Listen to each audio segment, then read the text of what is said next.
All right, here we go. We'll see if it's working.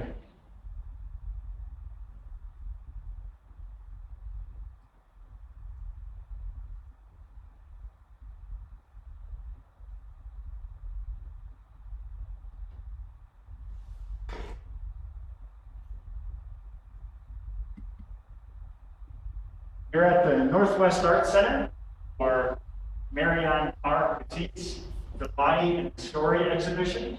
Marianne is our Best of Show award-winning artist from the Paperworks 2020 exhibition at the Northwest Art Center. She's joining us tonight all the way from New York. So we can tell we have students arriving at any moment. Ryan's bringing his Paperworks class over, so that class is very fun.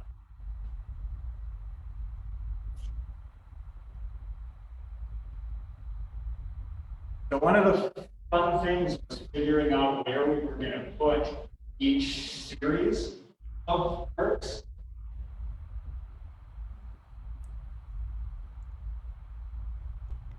And determine, like, how we were going to display your accordion book, and then the objective piece. And it's so amazing, and I wish I could be there in person to see all of it spread out the way it is and in relationship to each other. None of this work has actually ever been together in the same space, and I can talk about that later. It tends to always, people are interested in very specific things, and so to have these pieces side by side is kind of unusual for me. Having them be different works from different series, and some of them really quite recent, and others farther in the past. The oldest series is free. Okay? The which series?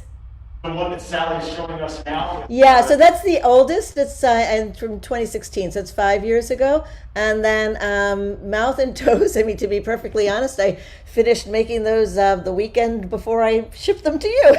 So that's they were made on my in my kitchen. Okay. Whatever resources and spaces you have, give them details. Well, and I can talk about this a little more later.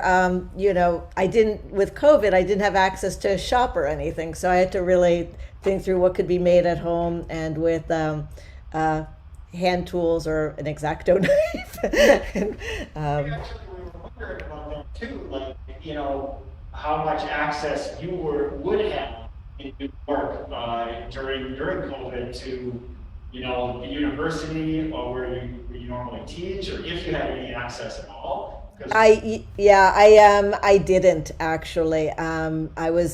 I'd gone onto campus early on, but the university was doing a lot of testing, and I was really not very comfortable taking the subway back and forth, and so I was off campus because of personal reasons. I really just had to be very, very, very careful about just my navigation in the world. And so for Mouth and Toes, I would have probably used a wood shop to build the crankies, the moving panoramas, but I couldn't.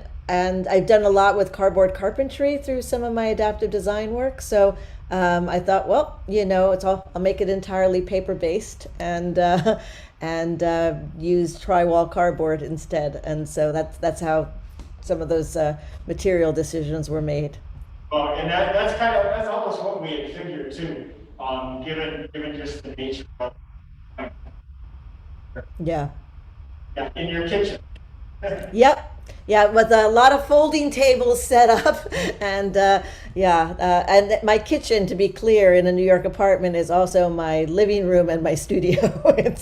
It's all in one space.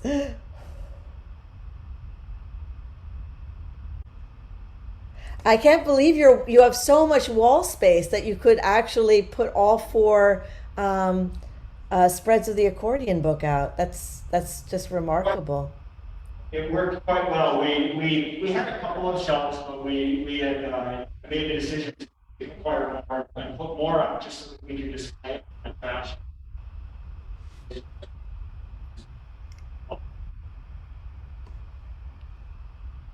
It worked really well. I'm sorry, I missed a whole portion of what you said. You dropped out somewhere between shelves and working really well. I apologize. We're able to have them all displayed and then also have 21st century fairy tales also. Well,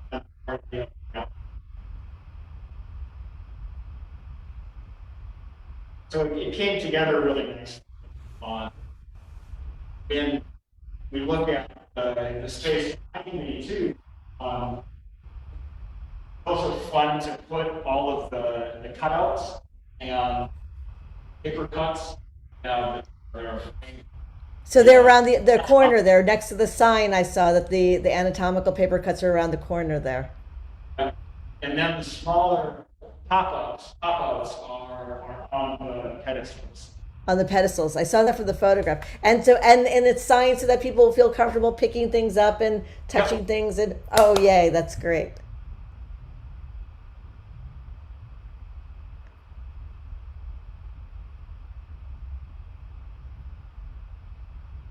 Worked quite well, and I love the ability to incorporate the animated portions to the multiple series as well.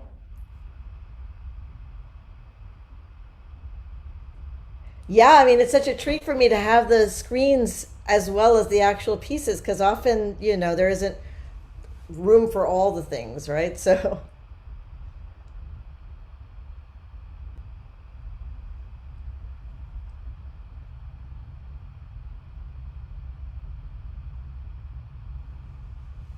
I know that there was especially interest kind of like in the flip books too. mhm. Looking at right now on how really kind of a cool mechanism to be able to plan and have that too is kind of the basis of the animated piece. Right. Yeah, when I was thinking about just again, like just the displays, how to display this work, I really wanted to make sure that it was in the context of what was popular at the time. And so between moving panoramas and mutoscopes, right, like the earliest sort of print book, flip book sort of machines, it seemed like that would be the right kind of mechanism for it. And I always tend to try and choose just whatever technology seems appropriate for the content or the story. Hi. Hi. So this, Jacqueline, one of our students here at she's early. So. I really admire your work. Oh, thank you so much. Welcome. I myself am very intrigued by science and the human body, so seeing this exercise is very, very inspirational. Oh, that's wonderful to hear. What is your interest in science and the body? I just think the skeleton, it's the framework of every single human being, as well as the internal organs. Every single person has them, regardless of our outside appearance. Mm-hmm. So seeing art created on I like to work on, it's fascinating.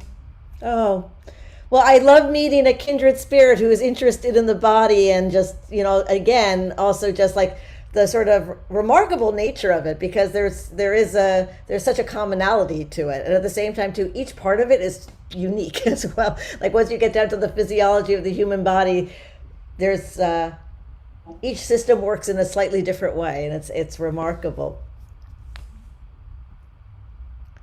What part Wow, of you got everything. I'm sorry. Go ahead. I'm sorry. I didn't mean to interrupt. Oh, that's okay. What part of New York do you live in? I live in Manhattan. I live in Manhattan. I live in the same building as my sister and her husband and her kids, and I've been in this apartment for 20 years. So, My sister lives in New York. oh yeah, where does she live? Lives in Millport, in the country or in the woods, kind of. Where? It's called Millport. Huh. I wonder where that is. Okay, interesting. New York is a big state, and it's quite beautiful. It's really remarkably beautiful. I've been splitting my time between upstate and the city because my partner lives upstate.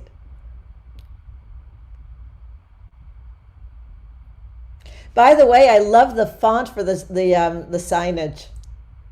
That was it was selected by one of our, and actually she just graduated. We're working with, we have our student designers that we have, efficient materials and our gallery signage, items like that. And this particular student intern last semester, they're actually currently working on designing materials for the art center institution. And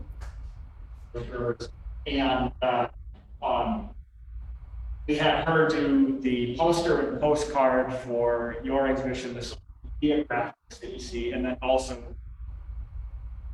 wall vinyl that's up. Oh, it's great. I love it. I really liked it. I thought it worked really well. She picked it out. She picked the typeface and everything. So. Yeah, no, I mean, it's perfect both in terms of the content and connecting it in terms of dating it to a period and kind of, having, making connections between the different bodies of work and the time periods that I feel like are sort of resonant within it. So I was very excited when I saw that.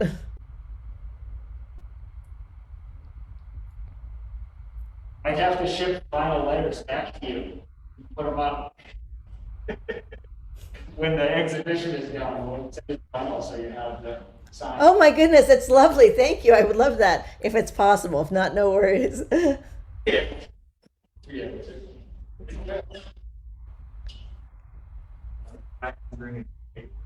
Oh, cool. That's awesome.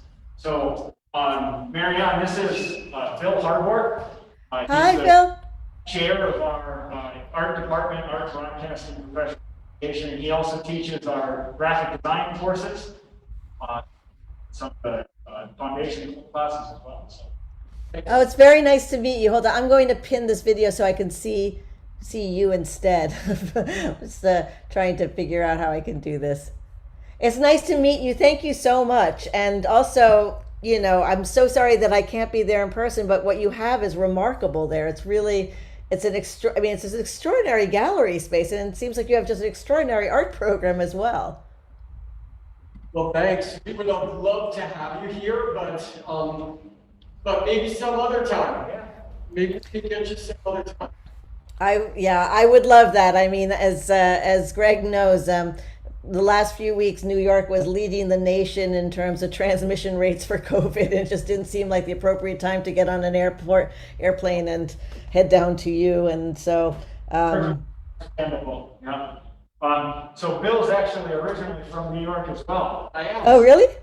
Yep. Right about White Plains, New York. Oh, yeah. So where up in Westchester? Yorktown Heights. Oh, sure. Born and raised in Yorktown Heights for the first 30 years of my life.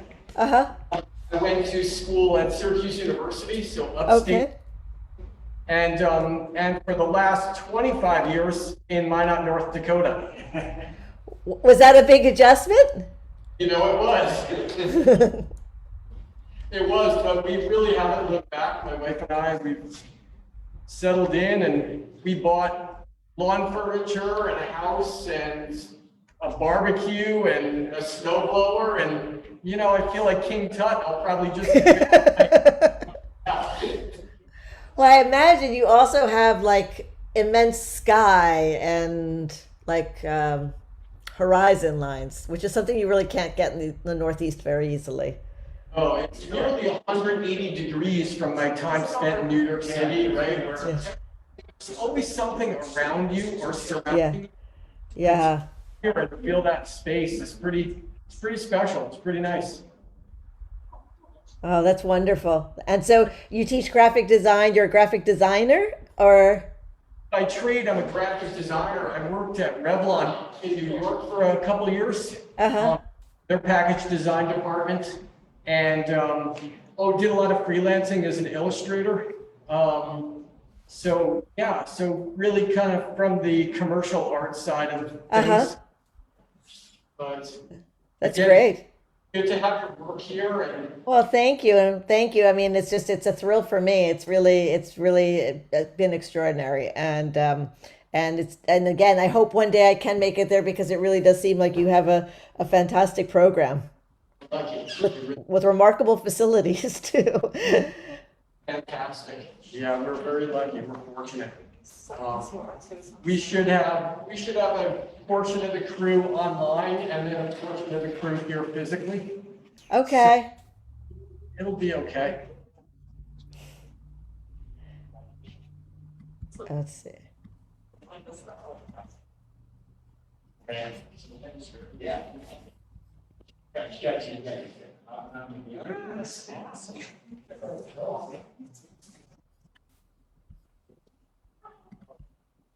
So it's also cool to get the audio component to this the animated piece. Is it driving you crazy? No, not yet. It whispers every now and then when you're walking through and reminds you that it's playing. It's great.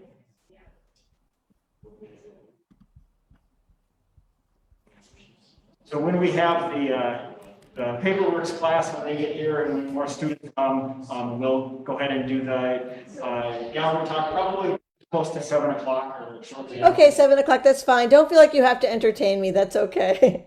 All right, enjoy looking at it. If anybody on Facebook Live is just joining us, we're at the online viewing and reception for The Body and Story by artist and educator Marianne R. Petit from New York.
I suppose your name on it.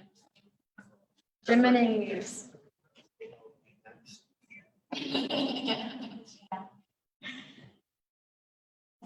It looks like you somewhat smoker. Yeah, I know, it's better. No, it's right. I think I just called it yeah, 10% mint.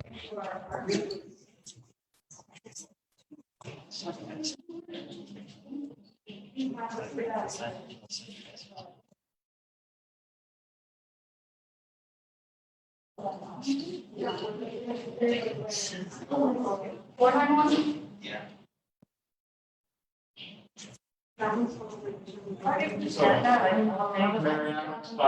So we have students with us now in Paperworks on Tuesday. Chesney and Alex. Hi. Yes, of course. I recognize you, masks and all. Thank you so much for coming. Do you hear me okay? You look that way.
Yeah, I struggle.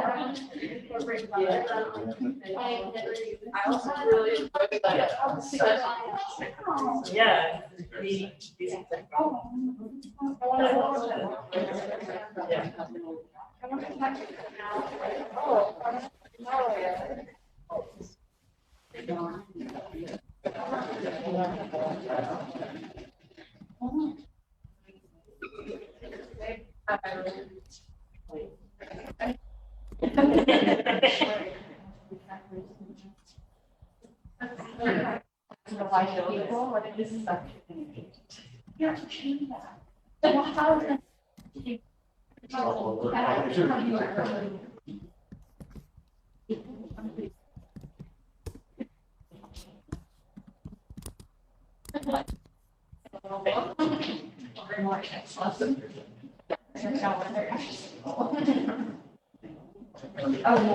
I might break something.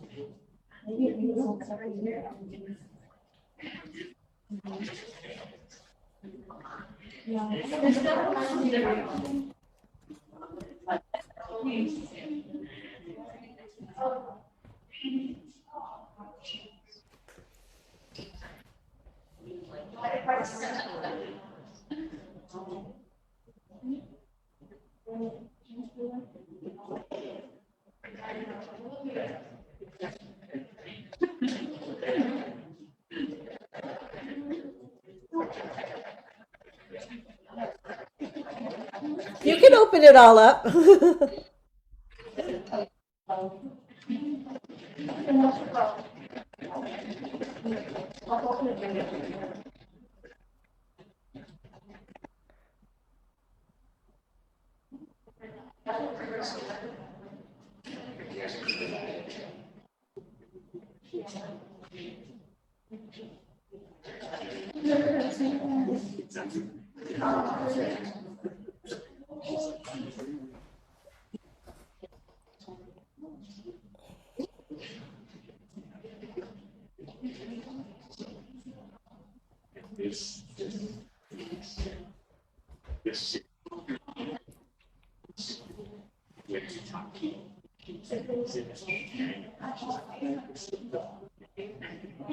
That's pretty cool.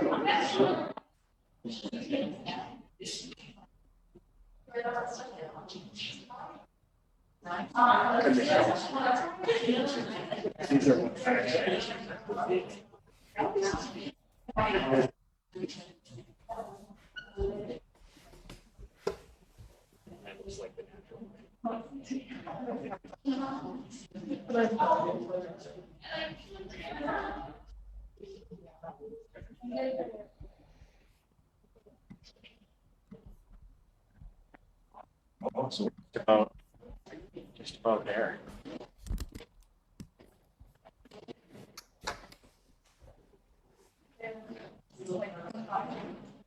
So, Marianne, all in couple or minute or two, I'll gather everybody together and Okay. we'll do your artist talk. If you're just joining us online, we're at the reception for the body and spirit area. And we'll be commencing with an artist talk and question and answer session in just a couple of moments.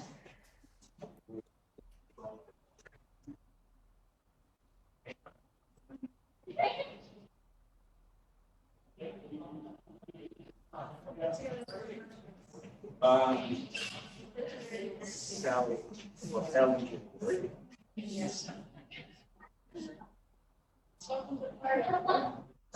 Welcome to the party.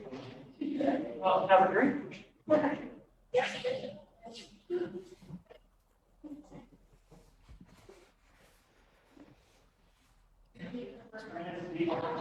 you seen her work? Yep.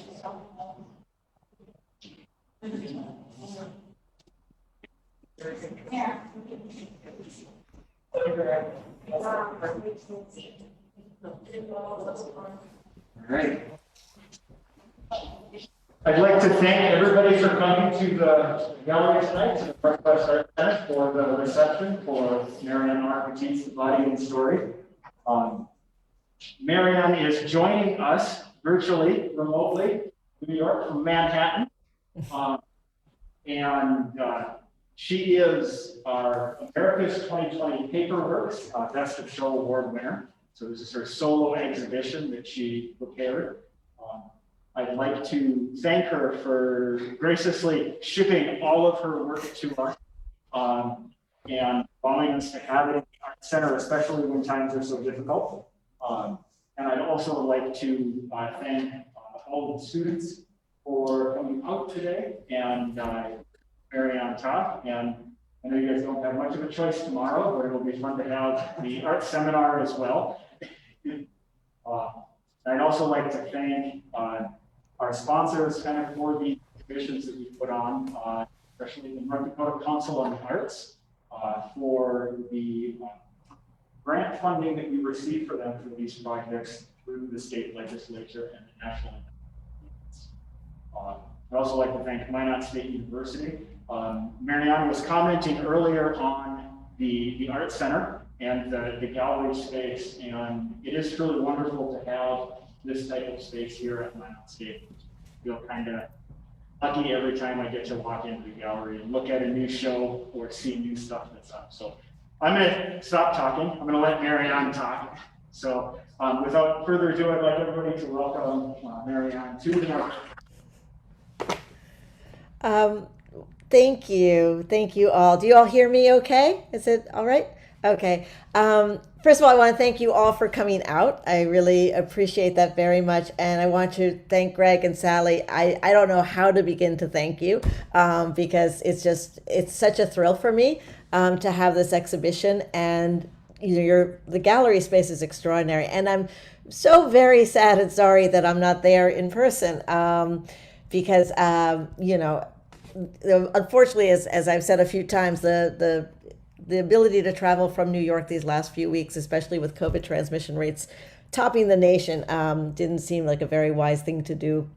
But I thought I would speak briefly. I know tomorrow there's a more formal presentation, so I'll just speak for a few minutes, and then if there's any questions, we can talk. For me, my artist statement always says that I describe my work as exploring fairy tales, anatomical obsessions, graphic and narrative medicine, as well as collective storytelling practices, and often through mechanical books that combine animation and papercraft. And on the surface, these ideas seem really disconnected.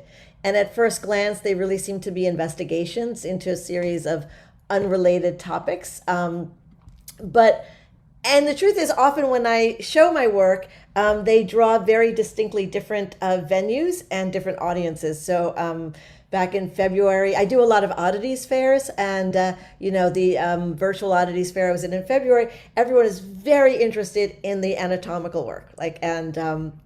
but no interest in some of the other stuff. And then next month, I'm going to be at the Toronto Comic Arts Festival. And while there's some interest in the anatomical stuff, there's a whole other body of work that's what they're interested in. And then with the Mouth and Toes piece, I'm going to be showing it at the, doing a presentation at several libraries and different historical societies and at different venues. And again, audiences seem very sort of focused on one aspect of, and that's something that I struggle with as an artist, because to me, they're all really connected. And to me, the connections are strong, and they're really about like the role of storytelling and the space that they provide in terms, and the space narrative and storytelling provides for revealing truths in our relationships to them. And so it's, for me, actually, with this exhibition, what's interesting is with the Paperworks exhibition that I was in last year, I submitted 2 pieces, and one was a Struwwelpeter book. It was a pop-up book based on Heinrich Hoffmann's Struwwelpeter, and there are sort of these cautionary tales for children in which the children suffer such dire consequences. It's kind of extraordinary. And then the second was a piece called Our Hysterectomies, which was actually about my own hysterectomy and a series of stories that I illustrated on 16 women who submitted work. And again, those seem like completely different sorts of pieces. And I think that, drawing a connection between fairy tales and first-person accounts of loss or trauma might seem like a stretch in many ways. But I think that in both, fairy tales are this, they're not the safe stories of childhood. They're the stories that allow children really to go to places where you get to sort of understand that the world can be cruel, and there's abandonment and loss and all sorts of things, and you navigate this space through those stories. And first person narrative stories of loss really do allow us to hold someone else's story and reflect upon our own relationship to ourselves and our bodies, or whatever it might be. So for me, they're connected. And so to have all this work in a single space is completely unusual for me. This never happens for me ever. So I'm very excited about that. I thought I would take a couple of minutes also just to speak a little bit about Mouth and Toes. Because that's a brand new piece. In fact, I think I took the work to FedEx on Monday and finished making it on the Sunday before. But just to give a little context for it, back in 2013, I moved to Shanghai, China, because NYU was launching a new campus there, and I was basically starting a new program, co-founding a new program in interactive media. And I was teaching a course in paper arts, and in my investigation, and it was a course that I just love to teach because we start with the invention of paper, and then look at paper folding, paper cutting, paper engineering, the contemporary DIY craft movement. And we kind of move along around the world, because on every continent, there's a paper folding, paper cutting tradition, etc. And in my research, I found this artist, Martha Ann Honeywell, who completely sort of blew me away in the early part of the 19th century, when silhouettes became the very popular form of portraiture and an affordable form of portraiture. What you saw were artists really took advantage of the technologies, the newly available technologies of the time. So they took advantage of the railway and the press, and they would basically go from city to city and basically cut people's portraits. And it was incredibly popular. And there was a group of artists with disabilities who also were known as silhouette artists and in this world. And Martha Ann Honeywell was one of them. And she was approximately 3.5 feet tall. She had no arms. She had 1 foot with 3 toes. And she was a master paper cutter, embroiderer, and calligrapher.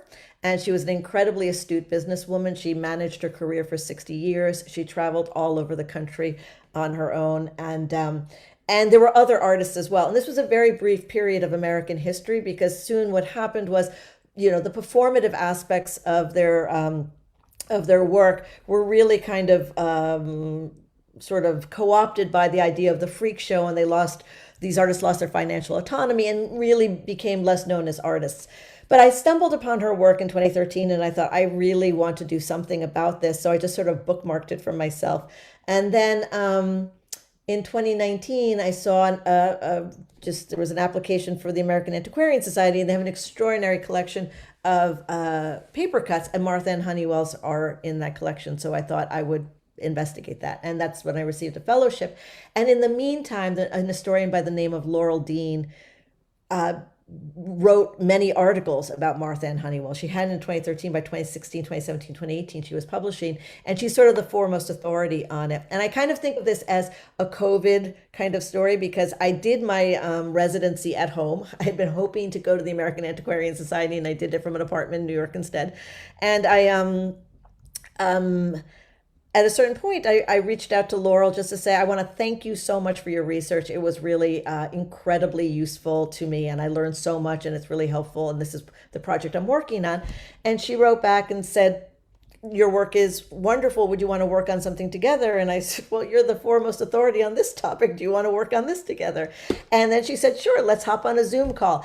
And it's the kind of thing that 2 years ago never would have happened. I mean, I might have written to say thank you, and she would have said thank you back, but we wouldn't have said, let's jump on a Zoom call and talk to each other.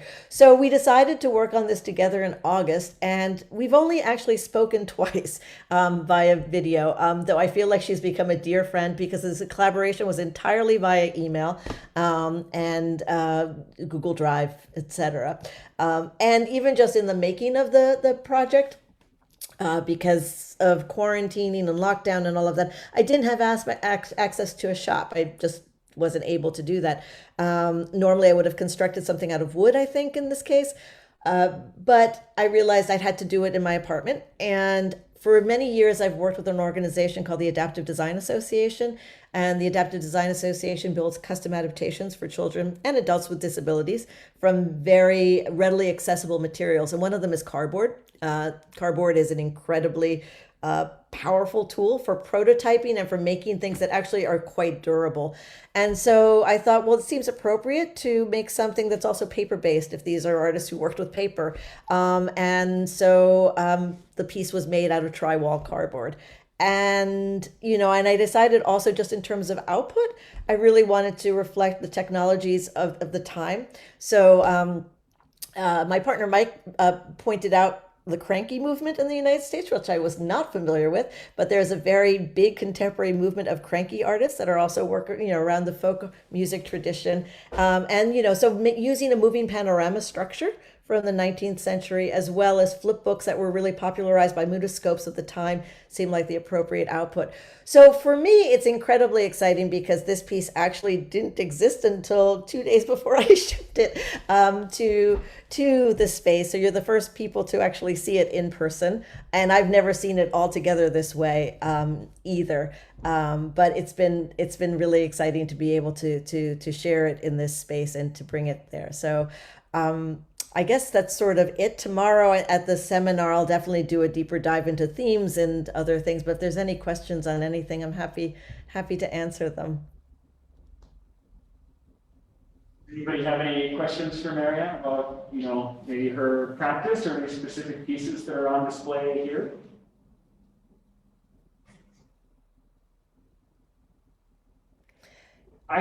Go ahead. Yeah. Oh, me?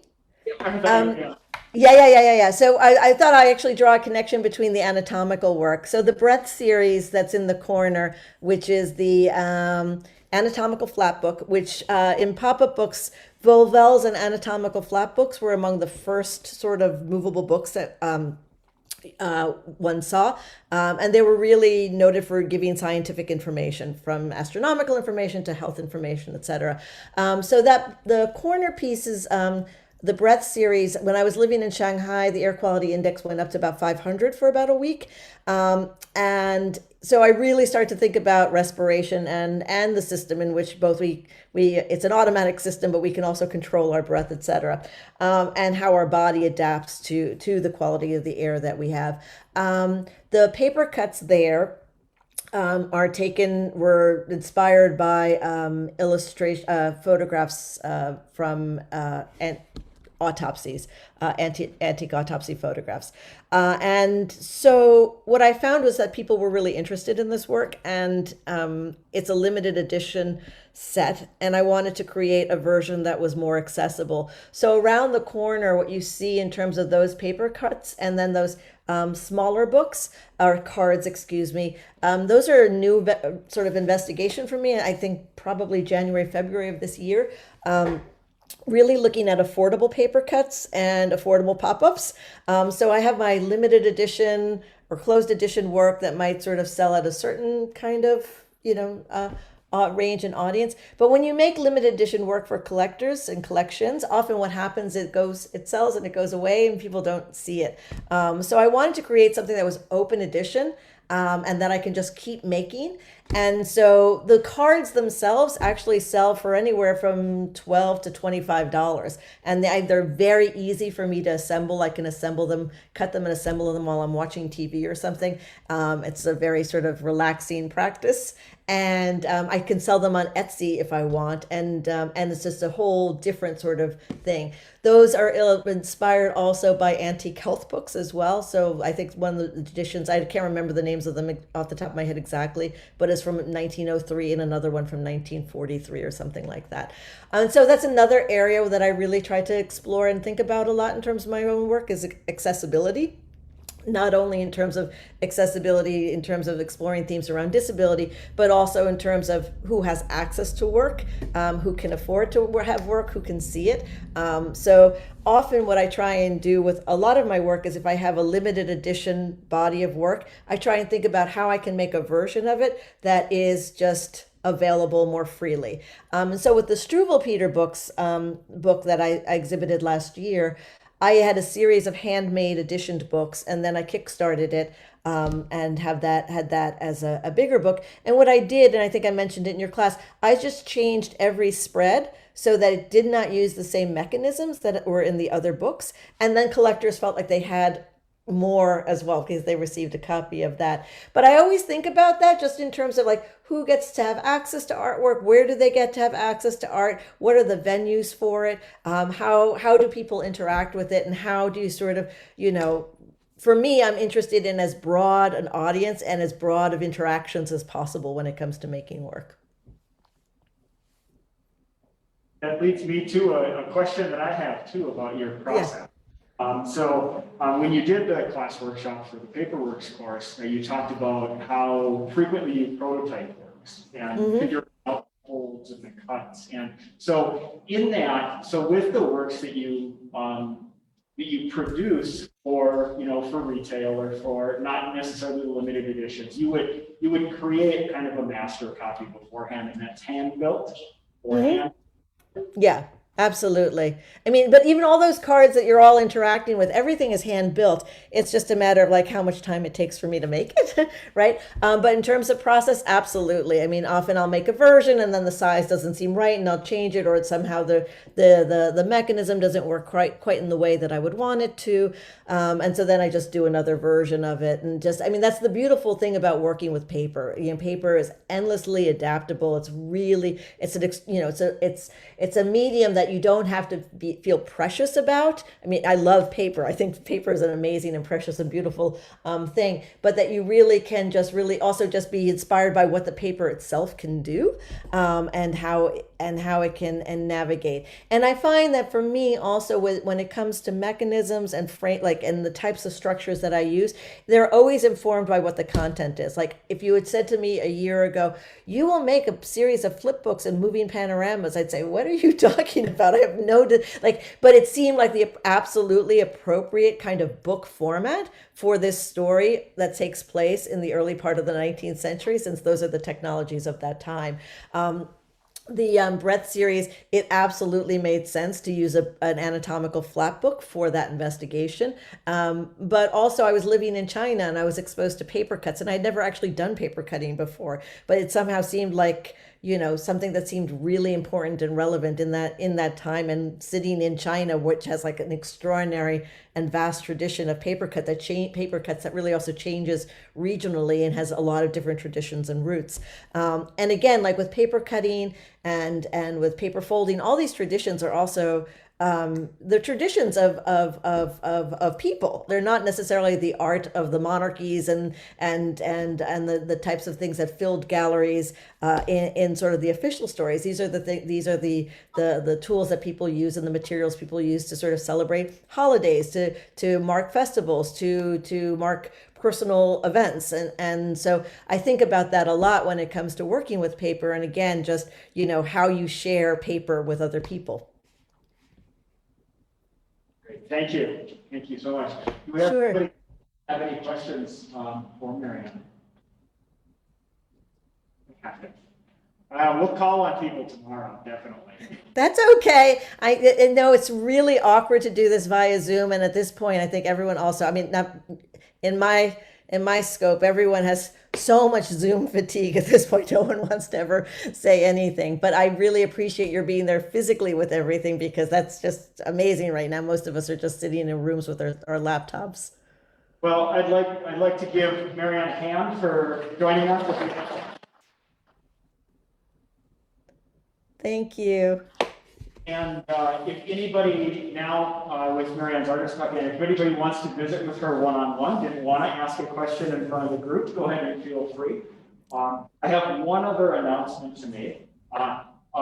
Some of you might be aware that we're going to be starting a Northwest Art Center gallery shop. And one of the things that we're going to be doing with the shop is offering made at Minot State artwork and items for sale. So if you're interested in selling things through the Northwest Art Center pop-up shop, we have paper that you can grab that's over on the card over there. So feel free. All right. Thank you. Thank you. Bye.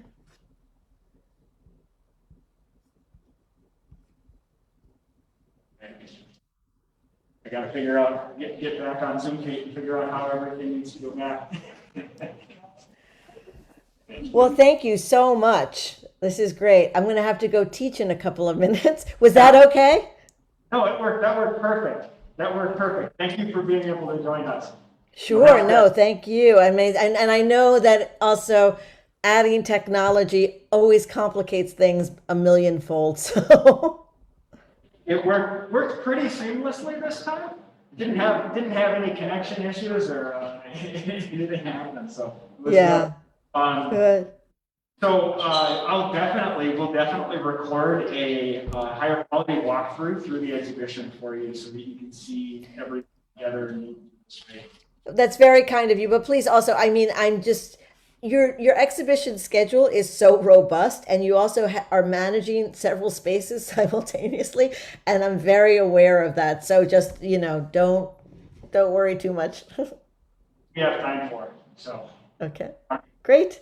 Okay, and, well, I'm going to say good night, and I'll see you tomorrow then. Is that okay?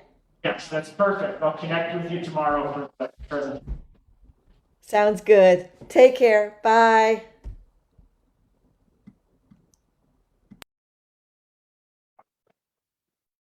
You should. I just walked through the door. Really good at being late. That's okay. Good to see you guys. Oh, hi, hi. Man, that's like a chocolate brutal. Oh my goodness. Did you really? So I'm not completely inoculated. Oh, I okay. had it last Friday. Friday before you Body aches, so like arm hurt, of course. That's the first job. Yeah. But like the second one. Second one, Body I aches, did. headaches. Moderna or Pfizer? And then And yeah, you're sick for a day and a half. This is her whole day. that's about 2 minutes. Yeah, It's like, yeah. and then after I did the third meeting. Yeah, Yeah, that was the short one for me. the half day. Half day was, I felt like I was hungover, because I had Yeah. fever, Yeah. and I was sweating. There wasn't enough water in the house to get me hydrated. I feel like I had everything, other flu syndrome, but injured, and I was a lot. So it was like 2 hours. But major minor, that was horrible. Yeah. So, So I was like. all of this is, It was all Marianne.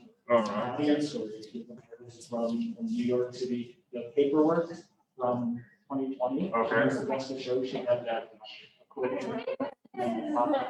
Okay. Yeah, so these are different series of works that she's done, so there's 4 of them in the outer gallery. And then in the inner gallery, there's a team shows up, so be sure to check that out. Nice. I was seeing the pictures and I was like, oh, this is gonna be a good one. Yeah.